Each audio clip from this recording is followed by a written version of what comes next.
Marie Yovanovitch worked in 7 countries 3 times as an ambassador until she tackled corruption and says she ran afoul of President Trump's allies.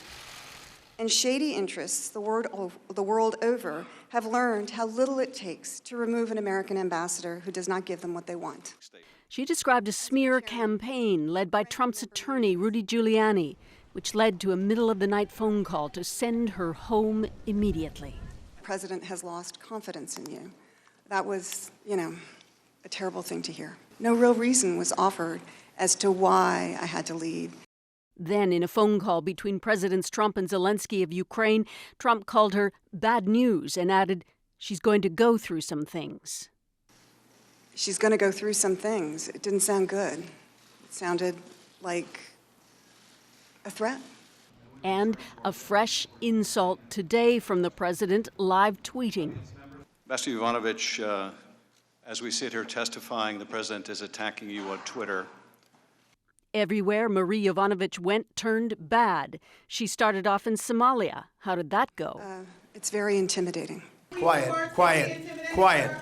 Not so, according to the president, who defended his tweet. I have the right to speak. I have freedom of speech, just as other people do. But they've taken away the Republicans' rights. When you interrupted our questions. That is not a proper point of order. Republicans did duel with Democrats today over speaking terms. Gentleman is not recognized. Tensions rising. I have a point of order, though. Gentleman is not recognized. On just day 2 of public hearings, which appear to be drawing ever longer lines. So I think we're at a precipice here, and I think that our democracy is at stake, and I want to be one of the people on the front lines. We are adjourned. Remarkably, at the closing gavel today, Yovanovitch was clapped out. Now, another witness late today has dumped a potentially damaging account of a phone call he overheard between President Trump and the EU ambassador Gordon Sondland. This was in a restaurant in Kyiv. He said Trump asked, "Is he going to do the investigation?" Sondland replied, "He's going to do it," and then added, "The Ukrainian president loves your ass and he'll do anything you ask him to." Sondland has already amended his testimony once, and he's back testifying again next week. Susan Ormiston, CBC News, Washington.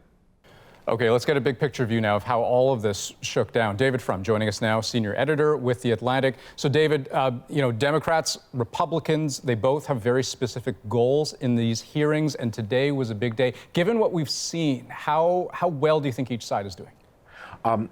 This is an especially dramatic day. This latest bombshell news confirming that Ambassador Sondland, Trump's man in Ukraine, lied to Congress, lied on oath, and indeed had been talking about investigations with President Trump.